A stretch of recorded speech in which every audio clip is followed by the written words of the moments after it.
వాళ్ళ బీసీల దగ్గర ఇక్కడ ఉన్నటువంటి మిత్రులారా, ఏ బాబు కొద్దిగా కూర్చోవచ్చు కదా, వెనకాల కూర్చోవచ్చు కదా, ఒక్కసారి కూర్చోండి. బీసీలల్లో లీడర్ లేడున్నారా అంటే ఇక చూడరాదు. ఎంతమంది లీడర్లు ఒకసారి చేయలేవాడు, మీదోళ్ళు లేవాడు. ఇంతమంది లీడర్లు ఇలా బీసీలోళ్ళు ఉంటే బీసీలలో ఎవడున్నాడా అని అంటాడు ఒక ఆయన. ఇక మా సుందర్రాజన్న చెప్తా, సుందర్రాజన్న గురించి. అన్న కూర్చో. సోదరులారా, నెలకు 5,000 ఖర్చు పెట్టుకునే శక్తి మీరు ఉన్నదా? నెలకు 5,000 ఎవరెవరు ఖర్చు పెడతారో చేయలేమంటారు. మినిమం నెలకు 5,000. నెలకు 5,000 ఇవాళ రాష్ట్ర ప్రభుత్వం చెప్పిన లెక్క ప్రకారం తెలంగాణ రాష్ట్రంలో బీసీలం ఎంతమంది ఉన్నాం? 2 కోట్ల మంది ఉన్నాం. తెలంగాణ రాష్ట్రంలో బీసీలం 2 కోట్ల మంది ఉన్నాం. నెలకు 5,000 ఖర్చు పెట్టేటువంటి సామర్థ్యం ఉన్నటువంటి ప్రజలము మనము. అంటే నెలకు 10,000 కోట్ల రూపాయలు ఈ బీసీలు ఖర్చు పెట్టగలిగినటువంటి శక్తి ఉన్నటువంటి వాళ్ళు. అంటే ఏడాదికి 1,20,000 కోట్ల రూపాయలు రాష్ట్ర ఎకానమీకి జమ చేస్తుంది. ఎవరు జమ చేస్తున్నారు?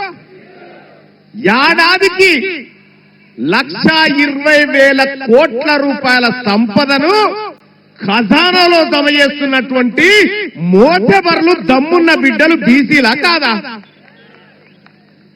మరి మేము జమ చేస్తుంటే మీరా కుప్ప మీద కూర్చొని రేషన్ కార్డు ఇస్తాం, పుణ్యాలు పని చేపిస్తాం. మనం కదా ఓనర్లం.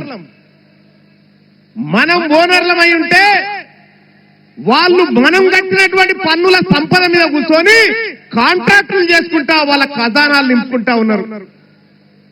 ఇలా తెలంగాణ రాష్ట్రంలో ఇన్ని లెక్కలు చెప్పిరు. ఓకే, తెలంగాణ రాష్ట్రంలో రెడ్డోళ్ళ లెక్క ఎంతరో చెప్పురా.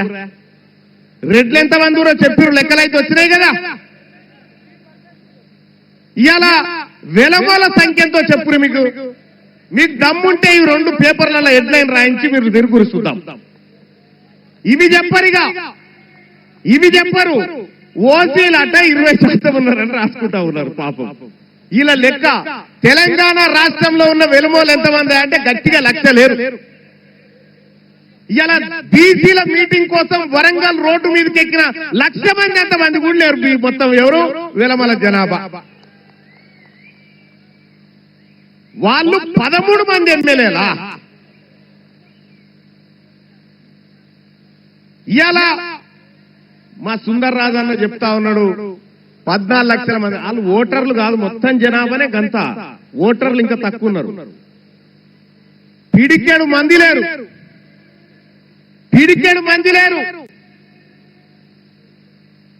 వాళ్ళు 60 మంది ఎమ్మెల్యేలై అసెంబ్లీలలో చట్టసభలలో కూర్చుంటే ఈ బీసీల బతుకులు మార్చడానికి వాళ్ళు నిర్ణయాలు తీసుకుంటారా? మీరు ఒక్కసారి ఆలోచన చేయండి. తీసుకోరు. ఇలా బీసీల చేతుల్లో భూములు లేవు, బీసీల చేతుల్లో అధికారం లేదు, బీసీల చేతుల్లో ఆర్థిక వనరులు లేవు. మొత్తం ఉన్నదంతా వాళ్ళ చేతుల్లో ఉన్నది. కానీ బీసీ ప్రజలారా గుర్తుపెట్టుకోండి, నిన్నటి దాకా ఒక లెక్క, ఇయాల్టి నుంచి ఇంకొక లెక్క. నిన్నటి దాకా ఒక లెక్క.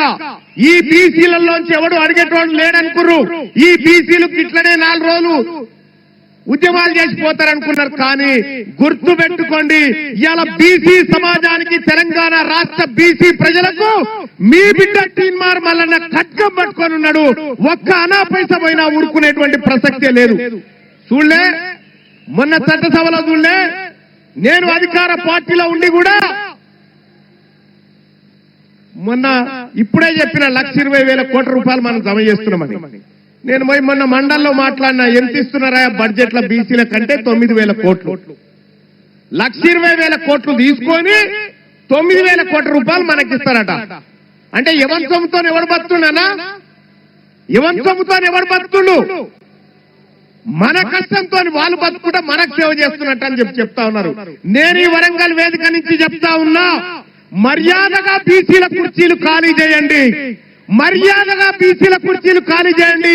మా బిడ్డలంతా తయారుగున్నారు ఈడ ఎక్కడానికి, కుర్చీలు ఎక్కడానికి మా బిడ్డలు తయారున్నారు. ఇలా సిద్ధమేనా? ఉన్నారా?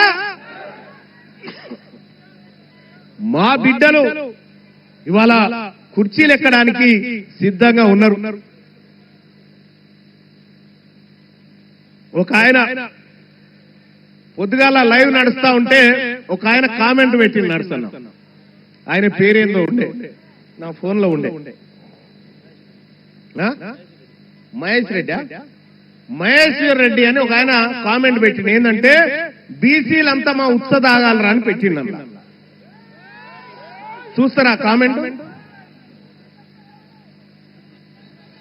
ఇక చూడరు, బీసీలంతానట రెడ్ల ఉత్సదాగాల, మా ఉత్సదాగాలరా అని చెప్పి అలా కామెంట్ పెడతా ఉంటే, ఇంకా ఏం సోపతి మీకు మాకు.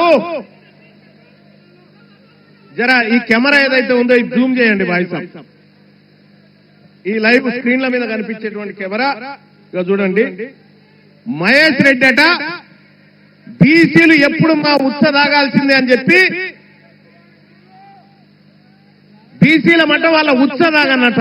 ఎవడు దాగితే ఇలా 1,20,00,000 రూపాయలు మా సొమ్ము, 1,20,000 కోట్ల రూపాయలు మా సొమ్ము మీరు దాగుకుంటా, మా బీసీల ఉత్స మీరు దాగుకుంటా మమ్మల్ని ఉత్స దాగమంటారా? దొంగ నా కొడుకులారా, మా సొమ్ము కదా ఇది, మా సొమ్ము దాగుకుంటా మమ్మల్ని. బీసీలకు ఇలా అధికారం మేమంటే ఒక ఆయన అంటాడు, మీరేమన్నా చేసుకోరు కానీ రాజకీయాలు చేయొద్దట. బరాబర్ రాజకీయాలే చేస్తాం. మా బిడ్డ శ్రీకాంతాచారి ఆత్మ బలిదానం చేస్తే ఆ శబంకాడ కాపుకున్న దొంగలు మీరు ఇలా మా బీసీల గురించి మాట్లాడతారా? మా బిడ్డకు చేసిన న్యాయం ఏంది ఒక్కసారి నేను అడుగుతా ఉన్నా. ఏ లెక్కకు ఎక్కడైనా సిద్ధం. తీన్మార్ మల్లన్న లెక్కలు తీసుకొని వస్తాడు. మీరు రమ్మంటే గోల్కొండ కాడ కూర్చుందామా, 1000 స్తంభాల గుడి కాడ కూర్చుందామా, లేకపోతే కాకతీయుల ఏ దూరణం కాడ కూర్చుందామో చెప్పురు. మీరు చేసింది దొంగతనమే. మీకో విషయమే తెలుసా? అసలు ఈ రెడ్లు వెలమలు తెలంగాణలో కాదు. ఈ రెడ్లు వెలమలు తెలంగాణలో కాదు. ఎందుకు చెప్తా ఉన్నంటే, మనకు అక్కడక్కడ ఊర్లలో గడీలు కనిపిస్తున్నాయి. మా మల్లేశ్ అనేటో బాయ్, అక్కడక్కడ ఊర్ల పండి గడీలు కనిపిస్తున్నాయా? ఆ గడీలు ఏంటి అవి? వాళ్ళ ఇల్లు అనుకుంటురా? కాదు, ఒకప్పుడు తహసీల్ ఆఫీసులు అవన్నీ. ఒకప్పుడు తహసీల్ ఆఫీసులు. ఆ తహసీల్ ఆఫీసులో అప్పుడున్నటువంటి నిజాం ఏం చేసిందంటే, ఇక్కడ వాళ్ళకు చదువు రాదు, ఉర్దూ రాదు, ఇంగ్లీష్ రాదు అని చెప్పి కొంతమందిని ఇతర రాష్ట్రాల నుంచి పిలిపించుకుంటే వీళ్ళు వచ్చారు. వీళ్ళు వచ్చి అలా దొరబడి పన్నులు వసూలు చేసుకుంటా మొత్తం భూమి సంపద అంతా వాళ్ళ పేరు మీద రాసుకున్నారు. వీళ్ళు మనోళ్ళు కాదు. ఈ వరంగల్ ఆర్ట్స్ కాలేజ్ వేదికలో జరుగుతున్నటువంటి ఈ సభ రెడ్లకు వెలమలకు మనం విడాకులు తీసుకుంటా ఉన్నాం. వాళ్ళతోటి వాళ్లకు మనకు విడాకులు ఇవి. ఎక్కడైనా పెళ్లిళ్ళు ఘనంగా చేస్తారు కానీ విడాకుల మహోత్సవం ఘనంగా చేస్తున్నటువంటి కార్యక్రమం ఇదే. విడాకులైనా కాదా? విడాకులైనా కాదా? ఇక వద్దా చాలు మీ సోపద్దాలు. 70 ఏళ్ళు మీ సోపతి బట్టి తిరిగితే 7 లక్షల కోట్ల అప్పయింది నా ప్రజల మీద. 70 ఏళ్ళు మీ సోపతి బట్టి తిరిగితే 1000 మంది పిల్లలు ఆత్మ బలిదానం చేసుకొని చచ్చిపోయారు. 70 ఏళ్ళు మీ సోపతి బట్టి తిరిగితే లక్షల కోట్ల సంపద లూటీ అయిపోయింది. 70 ఏళ్ల పాటు మీ సోపతి బట్టి తిరిగితే మీ కాంట్రాక్టర్ల బొక్కసాలు నిండినాయి తప్ప మా బీసీల డొక్కలు నింపలేకపోయినారు. ఇక మీతోటి మాకేందయా? వద్దు. రెడ్లకు మనకు విడాకులేనా? చెప్పరేవా లీడర్లు? విడాకులేనా? విడాకులేనా? ఇగొద్దు మీ సోపతి, మీ సోపతొద్దు. ఈ ఆర్ట్స్ కాలేజ్ వేదిక నుంచి చెప్తా ఉన్నా, మా బీసీలకు మీ ఓట్లు వద్దు. మీకు దమ్ముంటే మా ఓట్లు వద్దని చెప్పురి. మీరు నిజంగా మనగాళ్ళైతే మాకు బీసీల ఓట్లు వద్దని చెప్పురి. ఇవాళ టీచర్ ఎమ్మెల్సీ జరుగుతా ఉన్నాయి కదా. పిఆర్టీ అని ఒక సంఘం, ప్రోగ్రెసివ్ అని చెప్తారు కానీ ప్రోగ్రెసివ్ రెడ్డి టీచర్స్ యూనియన్ అది. అన్ని జిల్లాలకు అధ్యక్షులు వాళ్ళే. మొన్న శ్రీపాల్ రెడ్డి అంటారే నా ఆఫీస్ కాడికి వచ్చి, మల్లన్న నువ్వు మద్దతు చేయాలంటే లేచి నిలబెట్టి నిన్ను సిత్తు కూడా కొడుతున్న బిడ్డ, నువ్వు రెడ్డి అని చెప్పిన. ఇవాళ ఇదే టీచర్ ఎమ్మెల్సీ ఎన్నికల్లో ఇది ఓట్ ట్రాన్స్ఫర్ సిస్టమ్. ఒక్క ఓటు నలుగురు కూడా వేయచ్చు. ఇవాళ మన బీసీ బిడ్డలు ఈ వరంగల్, నల్గొండ, ఖమ్మం, అటు ఆదిలాబాద్, నిజామాబాద్, వరంగల్, ఆదిలాబాద్, నిజామాబాద్, ఆ తర్వాత మెదకు, కరీంనగర్, ఈ స్థానంలో బీసీ బిడ్డలు నిలబడతా ఉన్నారు. సోదరులారా, మీ బంధువులకు చెప్పండి, మీ సోదరులకు చెప్పండి, మనం ఓటేస్తుంది బీసీ బిడ్డకేనా కాదా ఒక్కసారి చెక్ చేసుకోమని చెప్పండి. ఇక్కడనే చాలా మంది అభ్యర్థులు, సుందర్ రాజు అన్న టీచర్ ఎమ్మెల్సీగా నిలబడ్డాడు, ఇటు పూల రవీందర్ అన్న ఇదే స్థానం నుంచి మన బీసీ బిడ్డలే నిలబడరు. అక్కడి నుంచి కరీంనగర్ నుంచి ఇంకో బిడ్డ పట్టభద్రుల ఎమ్మెల్సీగా నిలబడ్డాడు. ఇటు ముంగట్రా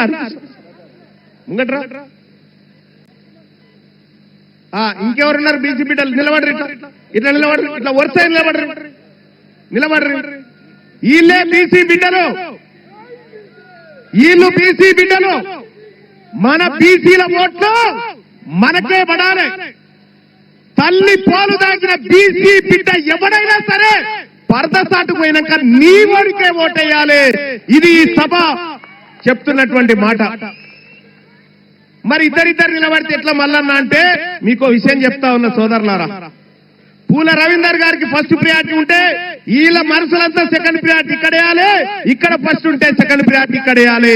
మన ఓట్లు మనమే పంచుకోవాలి తప్ప పొరపాటులకు కూడా ఒక్క ఓటు అక్కడ పోవద్దని చెప్పి తెలియజేస్తా ఉన్న సోదరులారా. మీరు కూర్చోండి పెద్దలారా, మీరు కూర్చోండి. ఇంకంతే కాదు, అయిపోలే. ఇక మొత్తం ఈ టీచర్ ఎమ్మెల్సీ ఎన్నికలల్లా ఎన్ని ఉన్నాయి ఇస్తున్నారన్న ఓట్లు వాళ్ళే 2027 ఓట్లేమో రెడ్డిలే, 20,000 ఓట్లేమో బీసీలే. నేను గెలుస్తా అని చెప్పి శ్రీపాల్ రెడ్డి తిరుగుతా ఉన్నాడు. ఇంకొక సంఘం నుంచి నర్సిరెడ్డి అట, ఇంకో సంఘం నుంచి హర్షవర్ధన్ రెడ్డి అట, ఇంకెవరు ఆయన, ఇంకో సంఘం నుంచి సర్వోత్తం రెడ్డి అట. తెలివి కల్లోళ్ళంతా వాళ్ళ ఇళ్లే పుట్టినట్టుగా, మొత్తం వాళ్ళు ఏదో చేస్తున్నట్టుగా. ఆల్ ఫోర్స్ నరేందర్ రెడ్డి అక్కడి నుంచి చేస్తుండట. ఈ ఒకటే భయ్, మనకు వీళ్ళు బీఫామ్లు ఇయ్యనప్పుడు బీఫామ్లకు బీసీలకు మధ్య జరుగుతున్న యుద్ధం ఇది. ఇది బీసీలకు బీఫామ్లకు మధ్య జరుగుతున్న యుద్ధం. బీఫాములు గెలవాలన్నా బీసీలు గెలవాలన్నా బీసీలు నిర్ణయం తీసుకోవాల్సినటువంటి సమయం వచ్చింది సోదరులారా. బీసీలు గెలవాలి కదా. మీకు దమ్ముంటే నేను చెప్తా ఉన్నా, ఈ ఎమ్మెల్సీ ఎన్నికల్లో నిలబడ్డ రెడ్డిలకు చెప్తా ఉన్నా, మీకు దమ్ముంటే మీరు గెలువురు పోర్రైగా, మీరు గెలువరి చూపిస్తా. ఈ ఎన్నికలలో మీకు డిపాజిట్లు కూడా రావు, రానియం కూడా. ఇక వాళ్ళు చూడరికి కాకతీయ యూనివర్సిటీలో చూడరి, కాకతీయ యూనివర్సిటీలో ఎన్నడూ లేనిది వీసీ ఓసీ ఆయన రెడ్డి పాలన నడిపిస్తేందుకు యూనివర్సిటీ చరిత్రలో లేని ఇంకొక రెడ్డిని ఏం చేసిండు, ఏకంగా ఓఎస్డీ అని కొత్త పోస్టు నియమించుడు. ఓఎస్డీ అని ఎక్కడి మీరు, ఎక్కడి కథ, ఏ ఊరు మీది, ఏ ఊరికెళ్ళి వచ్చారు? తెలంగాణ రాష్ట్రాన్ని మీ తాత జాగిరి అనుకుంటారు. కాదరా బాబు, మేము కౌలుకిచ్చినాం, మేము కౌలుకిచ్చినాం, మేము ఓనర్లం కౌలుకిస్తే మీరు పంట దొంగతనం చేసుకుంటా, మీరు పొలాలు దొంగతనం చేసుకుంటున్నారు. ఇక ఓరి బిడ్డ, మీ కౌలు పని అయిపోయింది, మీ కౌలు కాలం అయిపోయింది. ఒరిజినల్ కాలం, బీసీల కాలం రేపు రాబోతా ఉంది తెలంగాణ రాష్ట్రంలో. 2028 నాకైతే ఏం డౌట్ లేదు, అయిపోయింది. వాళ్ళే డిసైడ్ అయిపోయారు. ఇక ఇచ్చేవలసిందేనా, తప్పదా? బీసీలంతా మేల్కొన్నారు తెలంగాణ రాష్ట్రంలో, ఇక తప్పదనేటువంటి పరిస్థితి క్రియేట్ అయిపోయింది. సోదరులారా, మీ ఊర్ల పంటి మన బీసీల ఓట్లు లేకపోతే వాళ్ళొక్క వార్డు మెంబర్ అన్న గెలవగలుగుతారా? పోని వార్డు మెంబర్ అన్న గెలవలేరు. 2028లో ఈ తెలుగు గడ్డ మీద మొట్టమొదటి బీసీ ముఖ్యమంత్రి కాబోతా ఉండు ఈ తెలంగాణ రాష్ట్రానికి. ఇది రాసి పెట్టుకోండి, ఇది జరిగి తీరుతుందని చెప్పి తెలియజేస్తా ఉన్నా సోదరులారా. తెలంగాణ రాష్ట్రానికి చివరి ఓసీ ముఖ్యమంత్రి రేవంత్ రెడ్డి గారే. ఆ తర్వాత ఇంకెవరు కారు, కౌలు కాలం అయిపోయింది కాబట్టి కారని చెప్పి తెలియజేస్తా ఉన్నా సోదరులారా. విషయానికి నేను ఇలా చాలా ఇప్పుడు మా నరసన్న చేతిలో పెట్టి ఇన్ని మాట్లాడాలని తెచ్చుకున్నా. నేను ఇన్ని లెక్కలు తెచ్చిన, కానీ నా టైం అంతా వీళ్ళే తీసుకున్నారు. నా సోదరులే కదా టైం తీసుకుంది, నాకే ఇబ్బంది లేదు. ఇంకా ఎంత టైం అయినా నా వాళ్ళ కోసం కేటాయించాల్సిందే, చేయాల్సిందే సోదరులారా. ఇక అంతేకాదు, ఈ కార్యక్రమాన్ని విజయవంతం చేయడం కోసం సైకిల్ యాత్ర బత్తుల సిద్ధేశ్వర్ ఎటువంటి ఉండా, బత్తుల సిద్ధేశ్వర్ టీం వాళ్ళు సైకిల్ యాత్ర చేసిరు. చాలా మంది సోదరులు ఈ కార్యక్రమం కోసం కృషి చేసిరు, పట్టుదలగా ముందుకు పోయిరు. ఈ వేదిక నుంచి చెప్తా ఉన్నా, వాళ్ళందరి ఆశయంగా చెప్తా ఉన్నా, తెలంగాణ రాష్ట్రంలో ఈడబ్ల్యూఎస్ ని రద్దు చేస్తావా, ఈ ప్రభుత్వాన్ని రద్దు చేసేటువంటి నిర్ణయం బీసీలను తీసుకోమంటారా మీరు తెలియజేస్తా ఉన్నా. ఈడబ్ల్యూఎస్ ని రద్దు చేయాలా వద్దా, చేయాలా వద్దా? ఈడబ్ల్యూఎస్ ని రద్దు చేయాలి, బీసీలకు సమాన వాటా కల్పించాలని చెప్పి తెలియజేస్తా ఉన్నా. అమ్మా ఇవాళ బీసీలం ఎంతమంది ఇవాళ లెక్క చెప్పారు, 56-57% ఉన్నారా మీరు బీసీలు అని చెప్పి ప్రభుత్వం లెక్క చెప్పింది. సరే 56-57% ఉన్నోనికి ఓ 42% రిజర్వేషన్ ఇస్తే తప్పేం కాదు. కానీ 7% లేని వీళ్ళు 10% ఈడబ్ల్యూఎస్ రిజర్వేషన్ ఎత్తుకపోయి దొంగతనంగా పేద వాళ్ళ ఉద్యోగాలు కొట్టుకపోతా ఉంటే చూడ్రి. ఎక్కడెక్కడ ఎవరెవరికి ఉద్యోగాలు వచ్చినాయో, మన ముదిరాజు బిడ్డకు ఉద్యోగం రాలే, మంచి ర్యాంక్ వచ్చినా కానీ రెడ్డోళ్ళ పిల్లగానికి వచ్చినాయి. ఒక్కసారి ఇక చూడండి సోదరులారా, ఈ తెలంగాణ రాష్ట్రంలో ఎంత దోపిడీ జరిగిందో మీరు ఒక్కసారి ఆలోచన చేసి చూస్తే, ఉద్యోగాల విషయంలో అదే దోపిడీ, రాజకీయంలో అదే దోపిడీ. వెనకాల ఇక మన ముస్లిం సోదరులకు కూడా నేను చెప్తా ఉన్నా, ముస్లిం సోదరులారా, తెలంగాణ రాష్ట్రంలో ఉన్న బీసీలు మీరు ఎంతమంది జడ్పీటీసీలు ఉన్నారో తెలుసా? 539 జడ్పీటీసీలు ఉంటే ఒక్కడు ముస్లిం ఆయన ఉన్నాడు. ఆమె బేగం, షమినా బేగం అని చెప్పి ఆలంపూర్ కాడున్న జడ్పీటీసీ ఒక్కతి ముస్లిం సోదరి. వాళ్ళు 12% ఉన్నారని లెక్కలు చెప్తా ఉంటే ఒక్క జడ్పీటీసీ. అందుకోసమే 42% రిజర్వేషన్లు రావాల్సిందే అన్న మాట నిలబెట్టుకోవాల్సిందే సోదరులారా. ఈ 42 కాదు కానీ ఆ జనరల్ కోటాలు ఏవైతే ఉన్నాయో, జనరల్ కోటా అంటే ఇక మనమే కదా, బీసీలే, అన్రిజర్వ్డ్ ప్లేసెస్ అన్ని బీసీలే. అన్ని చోట్ల బీసీలు ఎన్నికల్లో నిలబడి తమ సత్తా చాటాలని చెప్పి తెలియజేస్తా ఉన్నా. అలాగే ఇక మనది ఏ రంగంలో లేదు, సినిమా హీరోలు కూడా మనోళ్ళు ఏం లేరు, సినిమా హీరోలు ఏం లేరు. మొన్న క్యూ న్యూస్ లో వేస్తా ఉన్నా, ఎవరెవరు ఏం చేస్తా ఉన్నారు అని వేస్తా ఉన్నా. ఇక వాళ్ళు ఒక ఆయన అంటాడు, ఏమని మాకు తప్ప రిజర్వేషన్ ఉంటే తప్ప అంటుండ ఆయన. వరంగల్ మోరీలు ఎత్తేకాడ వీళ్ళకి రిజర్వేషన్ వద్దా మరి? 10% ఇవ్వాలన్నా వద్దాడా? మోరీలు తీసేకాడ వద్దా వీళ్ళకు? వద్దట. కొత్త పోస్టులు క్రియేట్ చేసుకుంటా అప్పరంగా దోపిడీ చేస్తా ఉన్నారు ఈ దొంగల ముఠ అంతా. తెలంగాణ బీసీ సమాజమా, ఇవాళ పెద్దలు ఆర్ కృష్ణయ్య గారు తన శక్తి వంచన లేకుండా కొట్లాడిండు తెలంగాణలో ఉన్నటువంటి బీసీల కోసం, ఏపీలో ఉన్న బీసీల కోసం, మొత్తం సమస్త బీసీల కోసం 30-40 ఏళ్లు తల్లాడిండు పెద్ద మనిషి. రక్తం ఉన్నన్ని రోజులు రాజీ పడకుండా పోరాటం చేసినటువంటి ఆర్ కృష్ణయ్య గారు ఇంకెంతకాలం పోరాటం చేయాలైనా? ఇంకేం చేయమంటారు ఇంకా ఆయనని? అందుకోసమే ఆయన కోరుకున్న ఆశయాలు గాని, ఆయన అనుకుంటున్నటువంటి బీసీ సమాజాన్ని గాని మనమే నిర్మించాలి, మనమే ముందుకు తీసుకుపోవాలని చెప్పి తెలియజేస్తా ఉన్న సోదరులారా. చాలన్నా నీ జీవితం అంతా పోరాటం చేసినావు, మేమున్నాం, మేం చేస్తామన్నా 4 సంవత్సరాల్లో ఈ తెలంగాణ రాష్ట్రాన్ని బీసీల కాళ్ళ దగ్గరికి తీసుకొచ్చి పెట్టడమే మా లక్ష్యం అని చెప్పి తెలియజేస్తా ఉన్న సోదరులారా. మా తాన లీడర్లు లేరటండి, అమ్మ ఎంత వేదిక సరిపోక అందాకేసినాం. ఈయనే ఉన్నారు 1000 మంది ఉన్నట్టు మీద. కాబట్టి సోదరులారా, రాజకీయపరమైనటువంటి అవకాశాలు మనకు దక్కాలి. వార్డు మెంబరు జనరల్ అయినంటే దుంకుని కథం. జనరల్ అని తెలిస్తే తడుపున దుంకాలల్లా పోటీ చేస్తూనే ఉండాలి. ఎందుకంటే ఓట్లు మనే కదా, ఓట్లు మనే. ఇక మనం కూడా ఒకటి గుర్తు పెట్టుకోవాలి సోదరులారా, బీసీల దగ్గర పైసలు ఎక్కడి, బీసీలు ఎట్ట చేస్తారు, ఏం చేస్తారంటే చితం పైసలు ఉన్నారా నాయన బీసీల దగ్గర, చితం పైసలు ఉన్నాయి.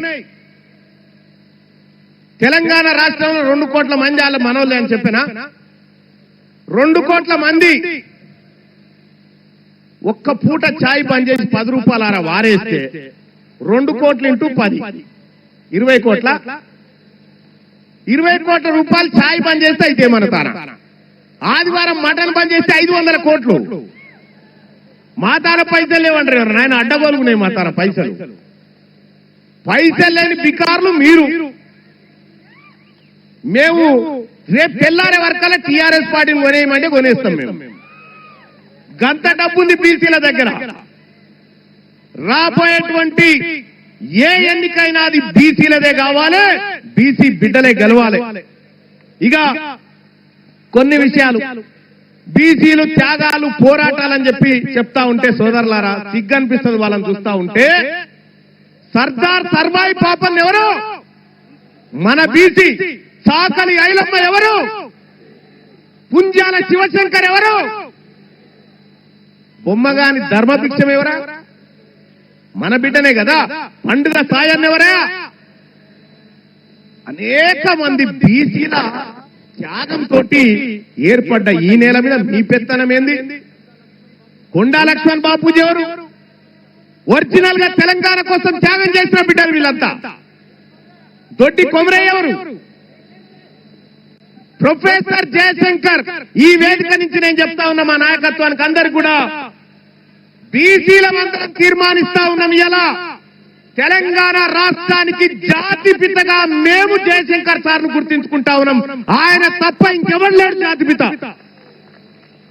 జాతిపిత జయశంకర్ సార్. తెలంగాణ జాతిపితగా ఆయనని మనం గౌరవించుకోవాల్సిందే, గౌరవించుకుంటాం కూడా. మీరు గుర్తింపునిచ్చినా మీ తొక్కల గుర్తింపు ఎవరికి అక్కర్లేదు.